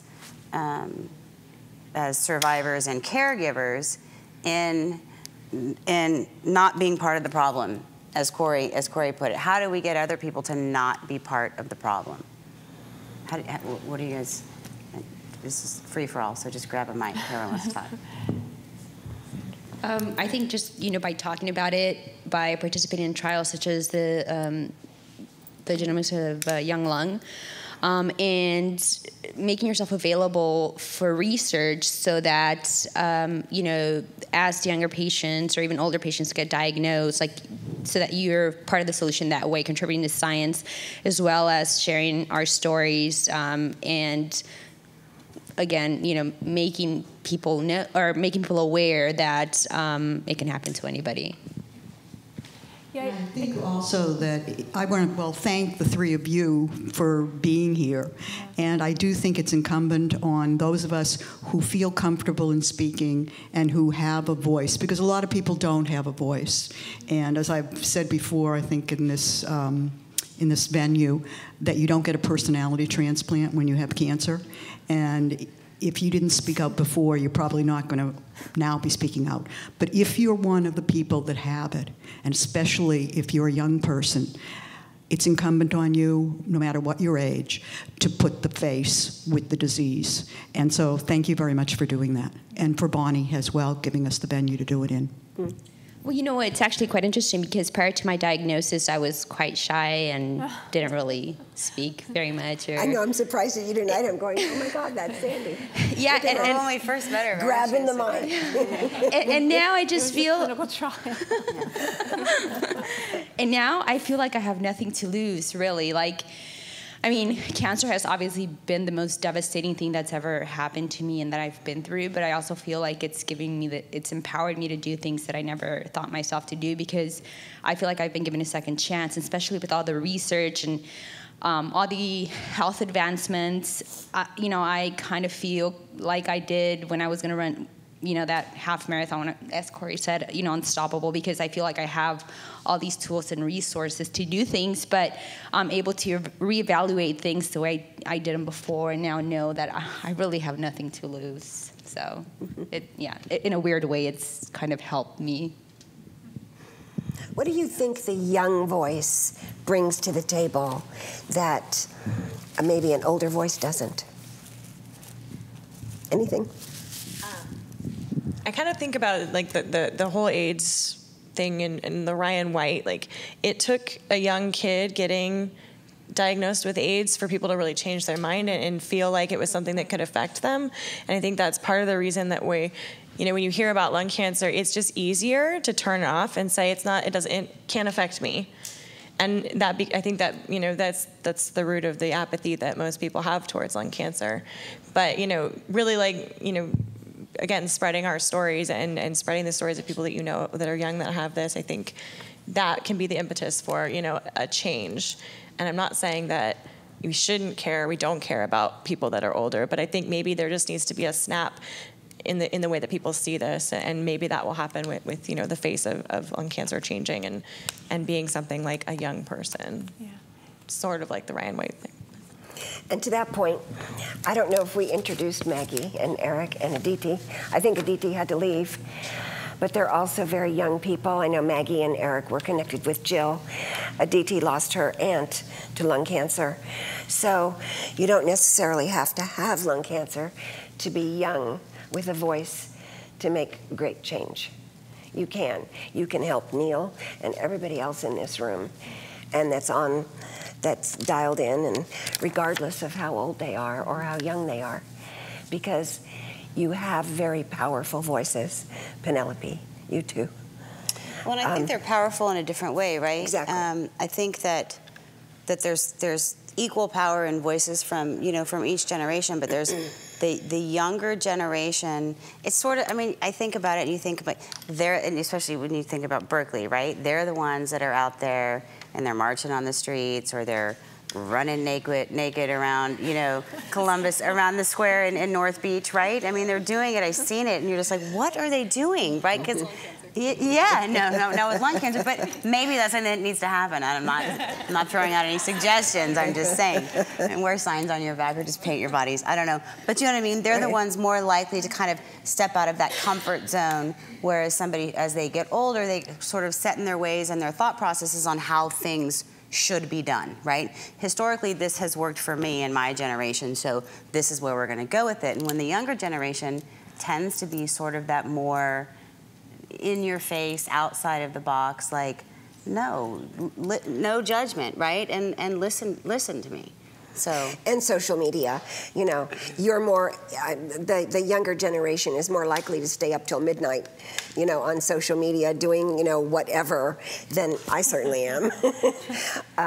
Although I do my share, much to a lot of people's chagrin. It just, combination, we need to all pull together and really, really change this disease, because 45 years with a 17% survival rate is unacceptable, completely unacceptable. One of, I think, the coolest things that's happening right now, before I go back to the questions, and this kind of points back to what something Chris said, you know, when Keisha was diagnosed in December of 2010, they were testing for EGFR. They tested for ALK because it was showing so much promise in studies, right? Look at all the things that have happened since then, right? And that was only 4 years ago. So the good news is the ball is rolling, right? And Danielle, I have to say, I mean, you know, people ask me how I know that there's hope. I mean, again, I'm looking at it. Yeah.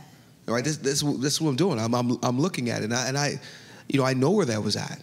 I mean, me and my wife. So, you know, my wife's story, even though she is not here, but everything about what we went through, it tells me that 2011. If we look at that, I mean, so many things have changed from that. That's when the National Lung Cancer Screening Trial was approved, and right now, at the beginning of this year, Medicare is covering lung cancer screening. That is huge. Right. Now, if we don't jump up and get excited about that, man, there's something wrong. You know, EGFR and ALK, you know, where are we at now with testing for that? That's pretty much standard across. Well, you know what, that's awesome. All right? I mean, that's awesome. All right? And, you know, EGFR is at you know, it's approved as first-line therapy. So, you know, so somebody says, well, what does that mean? I mean, again, we're throwing all these EGFRs and these ALKs and all these things. It says, you know, with standard chemo, hair falls out. You get more sick. You know, it's more toxic. If we're on a targeted therapy, if one of these ladies walked up, I mean, it depends on who they walk up to. Because you know, there might be some guys like, oh, what's going on? They're not thinking. No way. They're thinking they have lung cancer. No way. And that is, you know, it's advancement. That is hope. And I mean, and that's why we know that you know, that change, that number, that it is changing. And the hopeful thing is, you know, not to watch the number after 5 years, to watch the number between 1 and 5. That's the one that's exploding. Yes. That's going crazy. Yeah. So, well, just to put that into perspective, my wife wouldn't even be at 5 right now. And if we only measured it by that, she wouldn't count. Right. Yeah. But what? Right. It counts. Last 3 years, been it counts. I just came from the International Association for the Study of Lung Cancer, their targeted lung meeting in Santa Monica, and I left with, you know, just feeling great, you know, with great hope. I mean, we can't get so lucky. There's not going to be driver mutations for everybody, and we don't even know if some of the things that we're uncovering, like HER2, whether it will be an EGFR or an ALK for lung cancer. But you know, we're finding these driver mutations, drugging them, and when people develop resistance, now we're acting really quick, developing drugs to drug the resistance mechanisms. It's just amazing. And booster drugs, and like what all kinds Sandy of things, you know, that weren't even on the horizon a couple years ago. I just want to say, you know, we're talking about, you know, awareness, and this doctor didn't think I had lung cancer. You know, it's not a negative thing that we're talking about here. We're just thinking that, you know, we don't come out of medical school with the whole knowledge of the universe in our head. You know, we have to keep up with things. We have to learn, you know, about things, and that's why, you know, it's so important, you know, to stress the deep genomics, because, you know, community-owned doctors, I mean, they're community oncologists, they're more brilliant than me. I mean, they treat breast cancer, lung cancer, ovarian cancer, brain cancer. You know, I just focus on lung. So, you know, it's just, some people, they just can't keep up with everything. Right. And that's the beauty of getting these genomic panels, that you don't have to think about what I'm not keeping up on. And to build, Leslie, on those two last points, I also was at that meeting. There were, this was extraordinary. The room was packed with investigators from all walks of the world, and there were 10 minutes. Every doctor, every target was given 10 minutes. 5 minutes. 5. This went on for 3 days. Yes. 3 days of 5-minute snapshots, and it's 5 years ago, it probably would have been a half-a-day meeting. I don't know. But. Exactly. You know, and it's standing room only. They turn people away from this meeting now.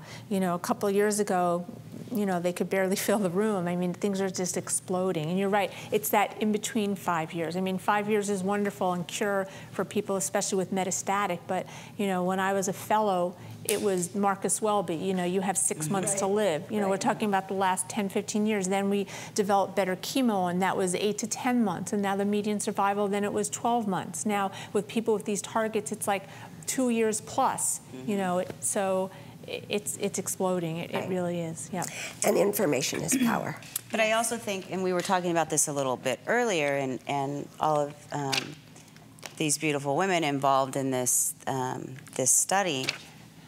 There are boys on there. There are men. No, I know. I'm just saying these ones sitting here, it's because of them and people like them and their willingness to participate that these 5-minute, you know, discussions are able to happen. Because if it weren't for the patients and their involvement in these trials, we'd have nothing to report on. And the investigators always acknowledge that, you know, thank you for the patients and their families, et cetera. Absolutely. It's such a huge part of this. Can I also say that I think what's important is to really appreciate the doctors also and the people that have stayed the course. You know, they've stayed the course. I mean, sometimes when we look at that number that hasn't changed so much, it's, you know, I think it's, you know, it's a little insulting to the people that have gone into that and were the ones chipping away and making it where these things are possible. You know, it's important that our patients and survivors give their tissue, but if there's not a diagnostic, then what can you do with that tissue? If there's not a doctor that's been fighting, or researchers that's been fighting, when it didn't seem like there was as much hope, then what can you do with that? And I think it's so important to realize and really appreciate that whole team of people that have committed along that way, and especially when it's not as much hope. I mean, that's tremendous, man. I really, you know, appreciate folks when that happens, and hopefully because of the changes, we're going to get some people that want to jump on the bandwagon. Go on, jump on it. You know, I mean, when I went into oncology, people were like, why do you want to go into oncology? Why, you know, depressing? I'm like, no, not at all. I mean, it's the most interesting field out there. We're giving hope to people. We're discovering new drugs. It's, you know, that's not happening in other fields of medicine as rapidly. And with, you know, every month there's a new drug for cancer being approved. It's fascinating. Hi. I'm going to jump in. Please. My name is Nikki, and I work at Genentech in the Advocacy Relations Department, and it's just great to be here. I'm curious how all three of you, well, 4 of you actually, are doing anything you're doing online or concrete, like activities you're doing together. I don't know if you work with the Jill's Legacy group, but to get the word out, like what are concrete activities or, I don't know, online blogs or that sort of thing that you do to connect with other patients and other caregivers? So I've got a blog, and I think, you know, I'm now officially a part of the ALCF as the spokesperson for this Genomics of Young Lung study, so that's how I'm doing it. You know, that's why I'm trying to get the word out. But I connect with other patients, too, as a patient advocate through the foundation. And then, you know, I'm friends with both of these ladies now. So www.mbenkickscancer.wordpress.com. We'll send it to you. Yeah. Or you can repeat it back. I think it's on my profile. Okay. Similar, I started a blog pretty early on, maybe two 2 weeks after diagnosis. I was just sick of hearing my story come back to me because 20-year-olds can gossip. And I was like, here's the real truth and read on. And I've kept with it since. It's like my own diary because I don't trust myself actually doing a diary. And Facebook has been helpful. None of my friends knew that any of us could get lung cancer, so that was an easy avenue. I'm also unemployed, so anyone who wants to do an interview, I always say yes. I've traveled to the East Coast a lot this year, and I love it. And did you speak at a Forbes conference in New York? Yes, I got to speak at the Forbes Healthcare Summit. That was amazing. And is Emily opening the keynote speaker, opening World Lung Cancer in Denver this year? Yes, the first speaker on board. And Sandy is getting very talkative, so watch out. Watch out. Also, Spanish and English. We're coming after you. One thing I didn't mention before, I actually read about molecular testing through Inspire. I know that's a huge part of the lung cancer world, and that's when I first read about it. Didn't even know that my needle biopsy had been submitted. So we both, my oncologist and I met in the middle. We're like, yeah, we're on the same page, okay. But that's a big conversation happening, is Inspire. I don't have a blog, but I am, on Facebook from time to time and Inspire. And I must say that when I got diagnosed, I was actually, I would go onto M's blog like constantly because I'd be like, oh, what is she going through? So it really helped me out a lot. So when I met her, I was like, oh my gosh, she does exist. Like starstruck a bit. But yeah, and I've done a couple of interviews for Spanish radio and newspapers, and I participated at a conference for Novartis as well. So yeah, that's pretty much about it. Yeah. And I have to say that these women and others are always, we're reaching out to them constantly with requests that we get from folks looking for patients and people to kind of be the voice. Neil does the same. Most of the patients that we work with are so well educated and so willing to go out there. Joyce, I saw her. Oh, there she is. She's done it too. Yeah. For us. So thank you. And they're online. For that, Matt, Andy, Tori Tamalia, Lisa Goldman. There's this whole network out there that are all getting the word out in a big way. I need to give her a shout out because how I met Sandy was through her physician who was adamant that she would meet somebody from the foundation. A couple of weeks before our event in LA a couple of years ago, she goes, I need you to meet somebody. I was like, okay. Dr. Gitlitz came up to me. She's like, I'm gonna find Sandy. I'm gonna find her. She brought her up, and she was adamant. She's like, she needs you guys. She needs Jill's legacy. She needs, it is such a huge thing to do that and to take your time to do that and show that you care. I told her that she needed to be hugged by Bonnie. Okay, Bonnie wasn't there, so her youngest daughter was right after, I eventually got my hug. Yeah, you did. Yeah, that's great. I just want to say from our perspective with Jill's legacy is obviously Jill Costello is a huge reason why we're involved, why we even know about young lung cancer, at least in our community and largely part of the Cal community. But it could be as easily named Emily's legacy or Corey's legacy, or Taylor Bell, who is involved. It could be any young survivor's legacy. And it just so happens that with us in the first introduction to Bonnie, it was Jill. And she was just such a ball filled with life, which so many people here are. And whether they speak outwardly and show that, or whether it's more inward with their own families, the legacy lives on. And our first introduction to lung cancer was with Jill. But that was just the beginning. It's not just something that pops into your life and then pops out. It is a full lifetime commitment. And when you have something like that, and and they're here now for you. And I think that's what Eric's saying. When you have the opportunity like that, the opportunity to work with the Bonnie J. Addario Foundation, and we can sit here and we can look at the young survivors and the older survivors, and we can be with the survivors and the caregivers, and be a part of that and have the opportunity to do that and look and see what the face is and how diverse that is. You know, when you get that knock on the door, you have to answer, and you have to be involved. And with Jill's Legacy, we've gone through many iterations of where we fit into that. But I can assure you that with every day that we're here, our motivation remains. Our motivation is there, and our motivation is here.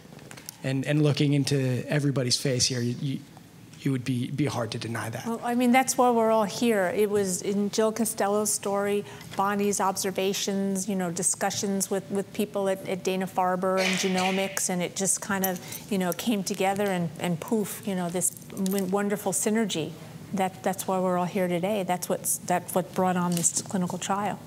You know, just a few short years ago, when Kelsey, how many of you know, well, you guys know Kelsey, but Kelsey Harrison was a really good friend of Jill's, and she was working for the district attorney in Manhattan, and this was a while after Jill had passed, but it was still bothering Kelsey, and she wanted to do something in Jill's honor. So she decided to just run across the United States. Like, you know, that's really simple for anybody to do. And so she was determined, she was committed. We found somebody within Jill's Legacy to go with her. So she started running from Manhattan, and I called a reporter at the Wall Street Journal that I had spoken to many times before, and I said, Amy, would you write a story about a young girl running across the United States for her friend who had young lung cancer? She said, yeah, Bonnie, I'll do it, but I need data. So I got on the phone and I started calling all these docs around the United States, and there was no data. They all said, there is no data. We don't know anything about young lung cancer. So that's when we, you know, just muscled up and said, well, we're going to get you some data. We're going to get you data. Yeah. And that's what this is all about. Mm-hmm. You know, and we could say that for just about any other subset of lung cancer. Mm-hmm. We want lots of pieces of the pie. We're going to do it for young, but we're going to do it for other segments of lung cancer as well. Fill in that pie. Yeah. One of the cool things, and for those of you who know us, which is all of you, we need to raise money to do things like this. So talking about social media and awareness and what we can do to get the word out. One of the unique things about this study, and one of the we're trying to raise funds for it, you know, outside of begging industry and donors. I'm not opposed to that. Yeah, is through Consano. So Rocky, I don't know if you can pull up the Consano site while I give Stephen the floor to kind of talk about what Consano is for some. Oh, for some of us. Did somebody have a question before we move to? Yeah, go ahead, babe. I actually had a question for Sandy. Yeah. Sandy, how has the Latino Hispanic community taken when you speak like the youth? How's their reaction been? And just because I mean, the stigma is, it's not even, again, it's not just set to one culture, but it is shocking, but especially because it's not really, you know, the Latino Hispanic community. I mean, obviously it's changing now, we have new generations, but you know, it's more quiet, more hush-hush, and you know, people don't really talk about it. I mean, we have found that since my mom has been diagnosed, they don't ask, and sometimes I wish people just asked. I want them to ask me what's going on, but they don't. It's like, shh. And they see you at the market and they're just like, oh, they're looking at you. But I'm more curious just because you are so young. Yeah, so I mean, obviously when I got diagnosed coming from a Latino family, everybody thought I was going to die. Like, you know, I had relatives coming out from Mexico to see me because they thought, like, that was it. I was going to kick the bucket. But so I think that, and then some are still like in there, they're like, oh, you must have not had cancer then because, you know, you're staring. I'm like, no. So it's just a matter of like educating them and letting them know that, you know, there's just so much out there. And just not to, like, the key is not to give up hope. And I think that that's what a lot of people in the Latino culture do a lot of the time. They just like, they don't seek second opinions or anything like that. So I've tried to just let them know that there's options out there and that a cancer diagnosis doesn't mean you're going to die. That, you know, there's hope. One of the cool things we're doing, and where we're moving in, we'd like to do it in a bunch of different languages, but right now we're starting in Spanish, and the handbook's already off with the translator to be translated into Spanish, and we're doing our first remote living room at Memorial Cancer Institute in Hollywood, Florida, with Dr. Reyes, and the whole thing's in Spanish. So I'm probably going to be asking you to go on a trip in May, because I don't speak Spanish, and I'm going to need somebody to do my role. I mean, I'll help you come up with the questions and do all that. But yeah, so which it might be kind of cool too, having a patient actually do one. Because it's going to be a multidisciplinary panel. So anyway, that's May 12th, so put it in your book.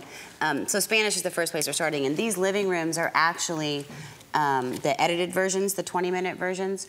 We're already subtitling those in Spanish, and they're on our website. And we're hitting Mandarin next, and then Italian, because we got to, because we're working with Giorgio. So, so that's really exciting. Just kind of back to education and cultures, and how there's different, issues, because language is a barrier. Yeah. It's a barrier. All languages are a barrier. And culturally speaking, I think there's just barriers, because I have some very good friends who are either from South America or Mexico or El Salvador, Nicaragua. I mean, I have a lot, and it's the same thing. Whenever somebody gets sick, it's like, we're not gonna talk about it. Yeah, it's interesting. That's interesting. Well, and you can go way back when breast cancer first came about, and it was even worse because women didn't talk about their private parts, and their husbands and boyfriends didn't either. I mean, they were even probably worse about it than the women were. So, it's evolving, and it has to evolve. But, speaking the language makes all the sense. And I know 2 hours goes by like 10 minutes in here, but we've literally got 8 minutes, and I just want to run through Consano, and I want to get all our thank yous in. So I think Rocky's gonna. He's got it? Okay, we're ready, Rocky, sorry. So just talking about innovation and cool things. So this is our Consano site. It just went up today or yesterday. And it's today? Was it today? Today. Yeah. And we're really excited about it because we've never tried to raise money this way before. So, of course, there's Dr. Gitlitz and Corey and Bonnie and Stephen and Dr. Oxnard. And so check it out. It's kind of cool. And, Oh, yeah, Stephen's going to explain Consano, sorry. So remember I said earlier that we're trying to bring the research to the patient.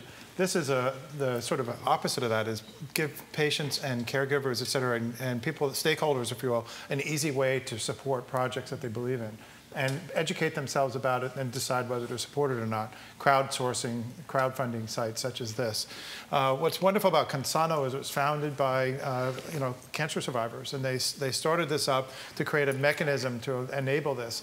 And so the Consano folks have, and they put this site up, and every dollar that is raised through the site, every dollar goes to us for research.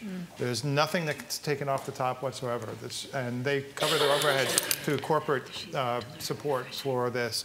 And so what's beautiful about this is patients all over the world can do this. And it's, again, you get back to the social media question, this could create a wildfire of support for studies that people believe in. And so anybody who's online, anybody in the room, if you could let people know about this, is again, we're driving innovative research that would not have happened otherwise. That's something we talk about every day. We do not take on studies. Since you put it up. Wow. What a miracle. He just needed... Seriously, in just 5 seconds, we just raised $2,500. No, it was there today. Thank you. Right. Who just posted $2,500 gift. Do we have 5,000? Let's see. Let's go. Going once. No. Yeah. So this is, we encourage you to spread the word on this site. We will distribute the URL for this. You can give to ALCMI directly or to the Addario Lung Cancer Foundation directly.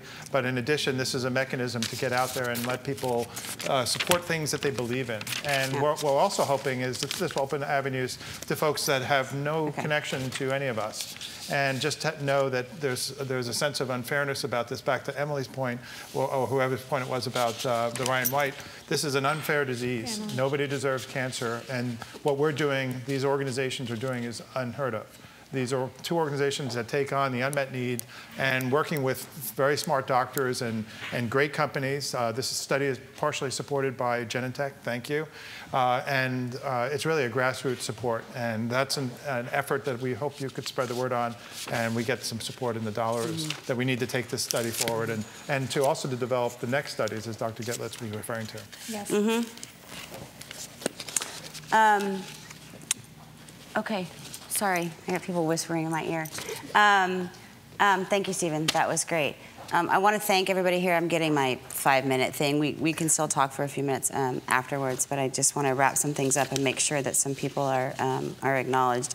One, for the AYA Young Adult 3-part speaker series, thank you to Andrea for setting it up via Jill's Legacy, and Jill's Legacy for just being Jill's Legacy and keeping on like we need you to.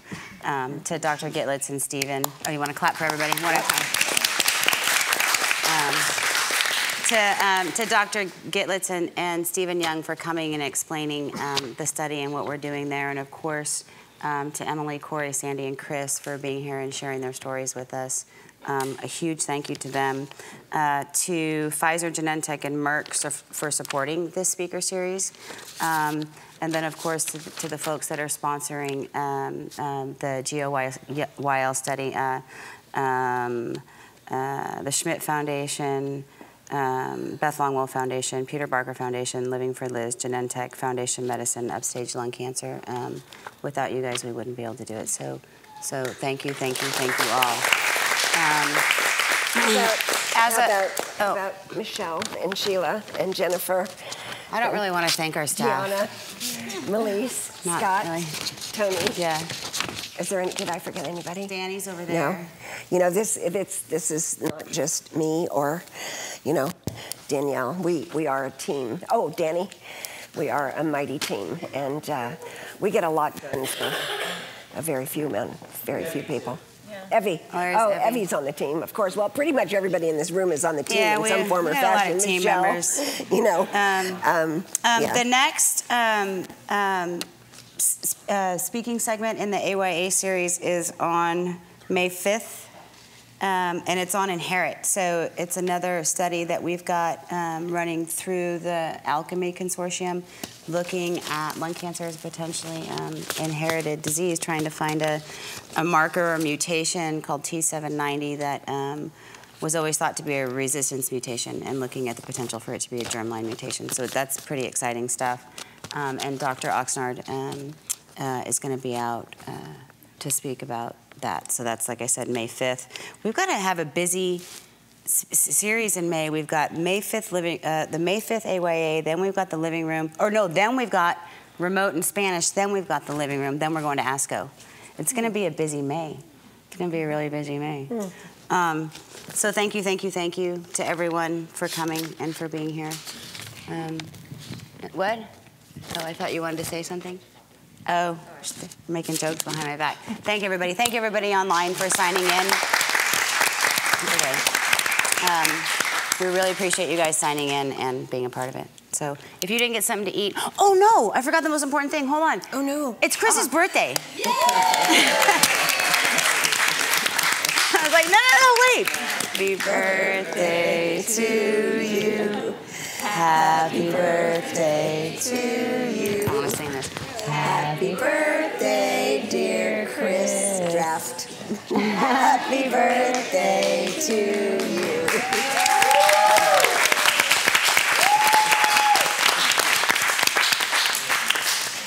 I bet we know what you wished for. Yeah, we know what your wish is. Yeah. You know what it is. Couldn't ask for a better place to spend it. Thanks, Chris.